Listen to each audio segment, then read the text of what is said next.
आज जो हम बात करेंगे ये बात करेंगे भारत के राष्ट्रीय उद्यान के विषय में। भारत के राष्ट्रीय उद्यान के विषय में। तो भारत में बहुत अधिक राष्ट्रीय उद्यान हैं, जिसमें कि कुछ महत्वपूर्ण राष्ट्रीय उद्यान हैं जिसके विषय में हम लोग चर्चा करेंगे। सबसे पहला नाम हम लोग लेते हैं दुधवा राष्ट्रीय उद्यान। क्योंकि आप जब मैप देख रहे हैं तो मैप में ये हमारा क्या है, उत्तर प्रदेश है, उत्तर प्रदेश है। तो दुधवा राष्ट्रीय उद्यान भी कहाँ आएगा, आपका उत्तर प्रदेश में आएगा। ठीक, उत्तर प्रदेश का एक ज़िला है लखीमपुर खीरी। कौन सा ज़िला है? लखीमपुर खीरी, और यही ज़िला में ये स्थित है। दुधवा राष्ट्रीय उद्यान के विषय में बताया जाता है कि यहाँ बाघ के लिए संरक्षित क्षेत्र है, बाघ के लिए संरक्षित क्षेत्र है। चूँकि दूसरी बात ये भी है कि ये जो दुधवा जो है ये नेपाल की तराई से, जो कि हिमालय की तराई में है, शिवालिक पहाड़ी की तराई में है, ये नेपाल से सटा हुआ है और यही तराई भाग में यहाँ पूरा का पूरा फैला हुआ है। समझ गए? ये राष्ट्रीय उद्यान को 1858 ईस्वी में स्थापित किया गया था। कब किया गया? 1858 में। यानी कि 1857 में क्रांति होता है और 1858 ईस्वी में इसको स्थापित कर दिया जाता है। कौन सा राष्ट्रीय उद्यान? दुधवा राष्ट्रीय उद्यान। क्लियर है? इसके बाद दूसरा जो हम लोग बात करेंगे वो बात करेंगे काजीरंगा का। काजीरंगा जो है यहाँ पे है, ये हमारा असम है। क्या है? असम है। यानी कि काजीरंगा जो है कहाँ है? असम में अवस्थित है। सिंपल सी बात है, अगर हम काजीरंगा की बात करते हैं तो यहाँ पे एक सींग वाला गेंडा जो है फेमस है इसके लिए। कौन सा राष्ट्रीय उद्यान? काजीरंगा राष्ट्रीय उद्यान एक सींग वाला गेंडा के लिए क्या है? फेमस है।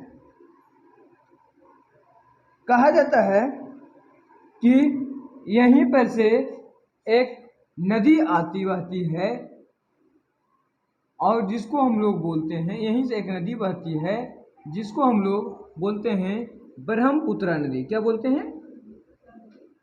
ब्रह्मपुत्र नदी। हाँ, और यही ब्रह्मपुत्र नदी जो है बाढ़ लाती है और इसका परिणाम ये होता है कि इस बाढ़ में हजारों की संख्या में पशु क्या होता है? बह जाता है। समझ गए?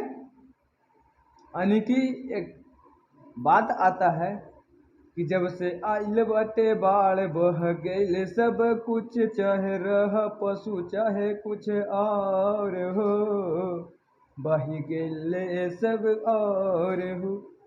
यानी सारा का सारा क्या होता है? बह जाता है।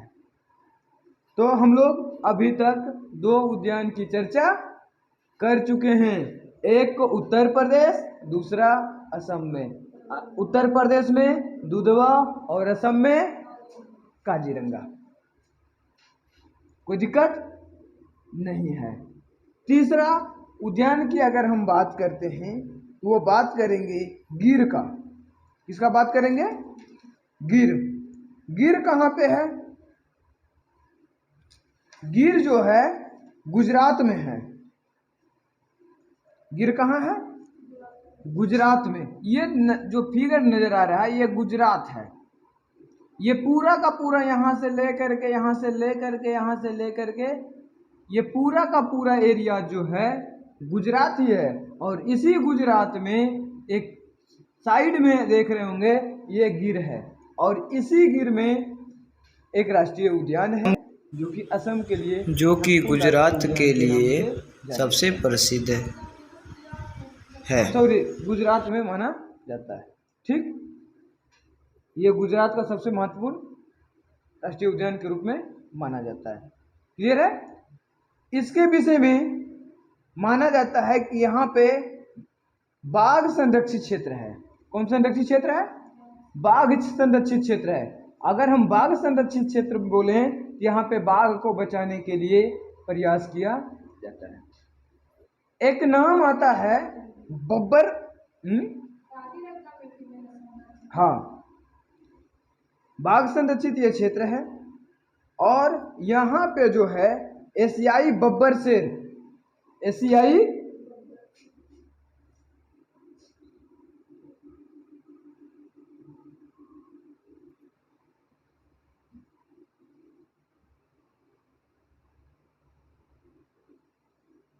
बब्बर शेर, ये पूरे वर्ल्ड में गिर जो है गिर राष्ट्रीय उद्यान से के नाम से प्रसिद्ध है। यानी कि जैसे ही नाम आ गया गिर, समझ लेना है बब्बर शेर आ गया। शेर सवा शेर नहीं, बब्बर शेर। बब्बर शेर कहाँ मिलता है? हमारा गिर में मिलता है। क्लियर है? एक और उद्यान का हम लोग नाम लेंगे। एक और उद्यान का अगर हम नाम ले लेते हैं तो सबसे महत्वपूर्ण इसमें एक और बचता है, ले लीजिए कान्हा। कान्हा राष्ट्रीय उद्यान, कान्हा हो गया, पेंच हो गया, ये दोनों इंपॉर्टेंट है, कान्हा और पेंच। अगर कान्हा बताते हैं तो कान्हा किस लिए जो उद्यान है, ये मध्य प्रदेश में, देख रहे होंगे मैप, ये पूरा का पूरा मध्य प्रदेश का मैप है, ये मध्य प्रदेश की सीमाओं के पास में है। यानी कि कान्हा मैप कहाँ है? कान्हा राष्ट्रीय उद्यान मध्य प्रदेश में एक जिला आता है बालाघाट जिला, और ये भी जो है बाघ संरक्षण के लिए प्रसिद्ध है। बाघ संरक्षण के लिए प्रसिद्ध है। कहा जाता है कि इस उद्यान की जो स्थापना हुई थी ये 1955 में किया गया था। कब किया गया था? 1955 में। और ये लगभग 1000 वर्ग किलोमीटर में फैला हुआ है। 1000 वर्ग किलोमीटर में ये जो है कौन? कान्हा।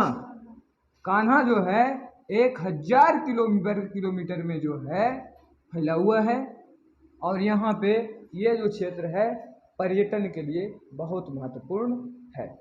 विशेष चर्चा हम अगले दिन करेंगे। धन्यवाद।